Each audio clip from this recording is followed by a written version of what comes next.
இன்றைக்கி மஷ்ரூம் பிரியாணி எப்படி செய்கிறதுன்னு பார்க்கலாம். நான் அதுக்கு ஒரு வீசம்படி சீரக சம்பா ரைஸ் எடுத்துக்கிறேன். சீரக சம்பா ரைஸ் எடுத்துகிட்டு நம்ம இதை நல்லா 3 டைம்ஸ் வாஷ் பண்ணி தண்ணி ஊற்றி ஊற வைக்கலாம். ஒரு 1/2 hour ஊற வச்சுட்டோம். இப்போ அது இருக்கிறப்ப நான் என்ன பண்ணியிருக்கேன்னா, ஒரு பெரிய வெங்காயத்தை அப்படி ஸ்லைஸாக நான் கட் பண்ணி வச்சுருக்கேன். அடுத்து ஒரு தக்காளியை அதே மாதிரி நீளவாக்கில் கட் பண்ணி வச்சுருக்கேன். ஒரு பச்சை மிளகாய், ஒரு சின்ன துண்டு பட்டை, 2 கிராம்பு, கொஞ்சம் சோம்பு. இந்த பிரிஞ்சியில் வந்து சின்ன இலைங்கிறதுனால நான் 2 எடுத்திருக்கேன். ஒரு பெரிய இலைனா 1 மட்டும் எடுத்துக்கிட்டால் போதும். அடுத்து புதினா, கொத்தமல்லி எடுத்திருக்கேன். அடுத்து பார்த்திங்கன்னா இஞ்சி பூண்டு பேஸ்ட்டு. நான் எப்போயுமே வாரத்துக்கு ஒரு தடவை என்ன பண்ணுவேன்னா அரைச்சி வச்சுருக்கேன். இஞ்சி பூண்டு பேஸ்ட்டு எடுத்து வச்சுருக்கேன். அடுத்து 200 கிராம் 200 கிராம் மஷ்ரூம் எடுத்து வச்சுருக்கேன். இப்போ இந்த மஷ்ரூமை வாஷ் பண்ணி எடுக்கலாம். மஷ்ரூமை வாஷ் பண்ணுறதுக்கு ஒரு கிண்ணத்தில் போட்டுட்டு இது மேலே இருக்க அந்த மண்ணெல்லாம் ஈஸியாக போகிறதுக்கு நம்ம என்ன பண்ணலான்னா, ஒரு ஸ்பூன் வந்து கார்ன்ஃப்ளவர் மாவை சேர்த்துக்கலாம். கார்ன்ஃப்ளவர் மாவை சேர்த்து கொஞ்சம் தண்ணி விட்டு நல்லா இது பண்ணோன்னா, தேய்ச்சி விட்டோம்னாலே அது மேலே இருக்க இந்த அழுக்கெல்லாம் வந்து ஈஸியாக போயிடும். இப்போ கழுவி எடுத்துக்கலாம். கழுவி எடுத்துட்டோம். அந்த கார்ன்ஃப்ளவர் போட்டு நல்லா தேய்ச்சி கழுவிட்டு அதுக்கப்புறம் ஒரு 3 தடவை கழுவி எடுத்துருக்கேன். பார்த்தீங்க, ஒரு இது கூட இருக்காது. இப்போ இதை நறுக்கிக்கலாம். பிரியாணிக்கு நறுக்கிறதுனால நான் என்ன பண்ணிக்கிறேன்னா, இந்த மாதிரி 4 பீஸாக எடுத்துக்கலாம். உங்களுக்கு அந்த பிரியாணியில் என்ன சைஸில் போட்டால் உங்களுக்கு பிடிக்குமோ அந்த சைஸ் கட் பண்ணிக்கோங்க. இப்போ நான் இதை 4 இந்த மாதிரி போட்டுக்கலாம் சின்னதாக.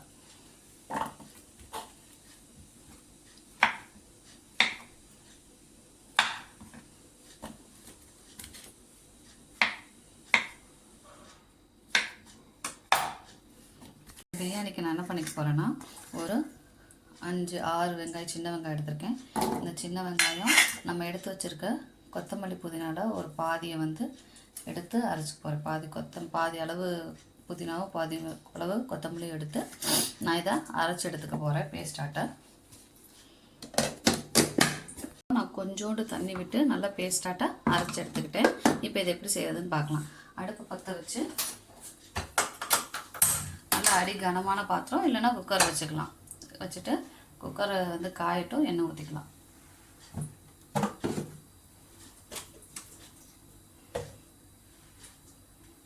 குக்கர் காஞ்சிருச்சு. இப்போ நம்ம கொஞ்சம் எண்ணெய், அடுத்து கொஞ்சம் நெய் சேர்த்துக்கலாம். ஃபுல்லாகவே நெய்யில் செய்யணும் செய்யலாம், ஃபுல்லாகவே எண்ணெயில் செய்யணும் செய்யலாம். அது நம்மளோட இது தான். நான் வந்து ஒரு ஸ்பூன் நெய் விட்டுக்கிறேன். இது வந்து கொஞ்சம் அந்த நமக்கு வாசம் கொடுக்கும். நெய் சேர்த்துறப்ப இன்னும் கொஞ்சம் வாசத்தை தூக்கி கொடுக்கும். அதனால் கொஞ்சம் நெய் சேர்த்துக்கிறோம். செஞ்சிருச்சு. நம்ம என்ன பண்ணிக்கலாம்னா, பட்டை, கிராம்பு, சோம்பெல்லாம் சேர்த்துக்கலாம். இப்போ சோம்பு வந்து பொரியட்டும். பொரிஞ்சதும்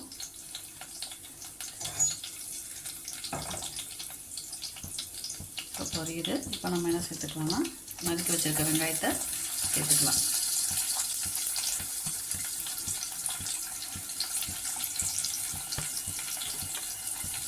நல்லா வெங்காயம் வதங்குற வரைக்கும் வதக்கி விடலாம்.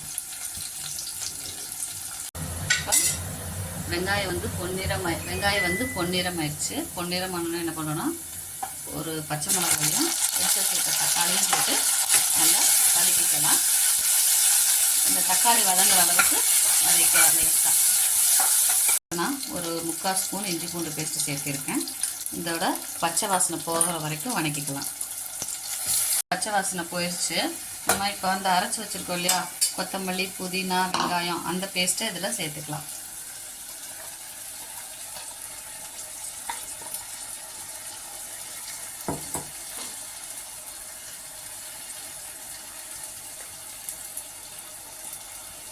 சேர்த்துட்டு இதோட பச்சை வாசனை போகிற வரைக்கும் வதக்கி விட்டுக்கலாம்.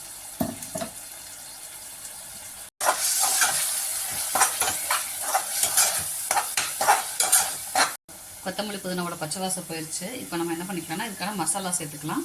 இப்போ மற்ற பிரியாணிக்கெலாம் நம்ம மஞ்சள் பொடி போட மாட்டோம். மஷ்ரூம் பிரியாணிக்கு மட்டும் மஞ்சள் பொடி கொஞ்சமாக சேர்த்துக்கலாம். கொஞ்சோண்டு மஞ்சள் பொடி, பிரியாணி பவுட்ரு. இந்த பிரியாணி பவுடர் வந்து நான் வீட்டிலேயே அரைச்சி வச்சுருக்கேன். ஸோ அந்த பிரியாணி பவுடர் ஒரு ஸ்பூன் சேர்த்திருக்கேன். அடுத்து கலருக்கு நான் காஷ்மீரி சில்லி பவுடர் வந்து ஒரு 1/2 ஸ்பூன் சேர்த்திருக்கேன். கரம் மசாலா ஒரு 1/4 ஸ்பூன் சேர்த்திருக்கேன். ஸோ இப்போ இது எல்லாத்தையும் சேர்த்து வதக்கி விட்டுக்கலாம்.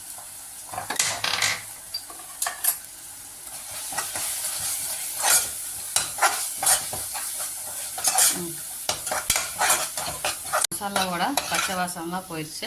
இந்த சமயத்தில் நம்ம காளானை சேர்த்துக்கலாம். நறுக்கி வச்சுட்ட காளானை சேர்த்து நல்லா மிக்ஸ் பண்ணி விட்டுக்கலாம்.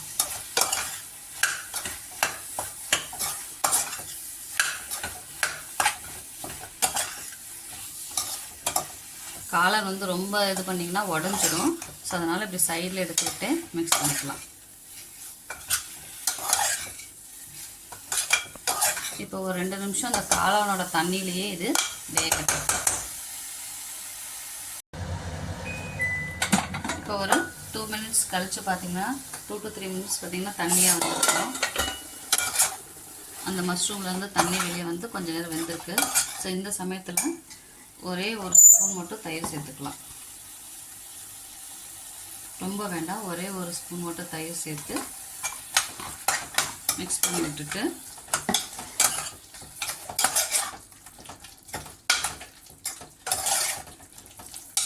நம்ம என்ன பண்ணிக்கலாம்னா இந்த பிரியாணிக்கு தேவையான தண்ணியை சேர்த்துக்கலாம். நான் 1 டம்ளர் அரிசி எடுத்திருக்கேன். அதனால் நான் என்ன பண்ணியிருக்கேன்னா 1.25 தண்ணி சேர்த்துக்கிறேன். 1.25 டம்ளர் தண்ணி சேர்த்துக்கிறேன்.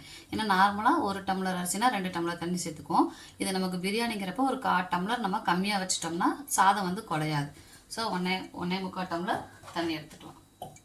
தண்ணி சேர்த்துட்டு இப்போ இந்த பிரியாணிக்கு தேவையான உப்பையும் போட்டுடலாம்.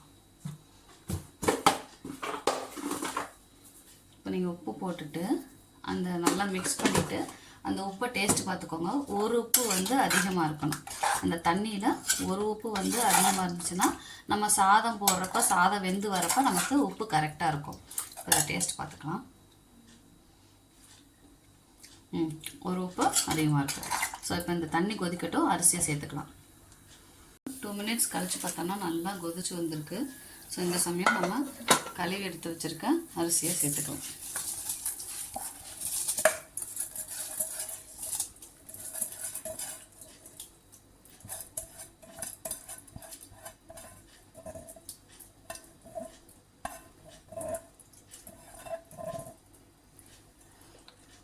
அரிசியை சேர்த்து நல்லா மிக்ஸ் பண்ணி விட்டுட்டு நம்ம கொத்தமல்லி புதினா எடுத்து வச்சுருந்தோம் இல்லையா, அந்த கொத்தமல்லி புதினாவை இப்போ மேலே போட்டு மூடி வச்சிடலாம். மிச்சம் இருக்கிற கொத்தமல்லியையும் கொஞ்சம் புதினாவும் போட்டு நான் என்ன பண்ணுறேன்னா விசில் போட போகிறேன். நீங்கள் தம் வைக்கிறதா இருந்தால் என்ன பண்ணணுன்னா பாதி வெந்ததுக்கப்புறம் இந்த கொத்தமல்லி புதினாவையும் தூவி தோசைக்கல் எடுத்து வச்சு, இரும்பு கல் இருந்துச்சுன்னா எந்த கல்லுனாலும் எடுத்து வச்சு நீங்கள் என்ன பண்ணணும்னா சிம்மில் வச்சுட்டு கேஸ்கெட் போட்டு மூடி ஒரு 10 நிமிஷம் வச்சிங்கன்னா தம் போட்டுக்கலாம். ஸோ இப்போ நான் என்னென்னா ஒரு விசில் விட போகிறேன். மூடி கேஸ்கெட் போட்டு மூடி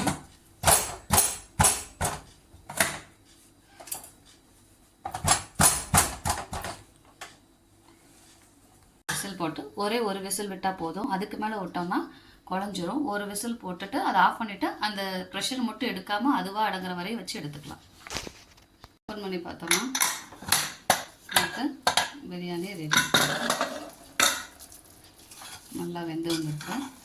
ஸோ இப்போ அதை நல்லா பரட்டி விட்டுட்டு நம்ம இதை சர்வ் பண்ணிக்கலாம். உங்களுக்கு இந்த வீடியோ பிடிச்சிருந்தா மறக்காமல் சப்ஸ்கிரைப் பண்ணுங்கள், லைக் பண்ணுங்கள், ஷேர் பண்ணுங்கள். தேங்க்யூ.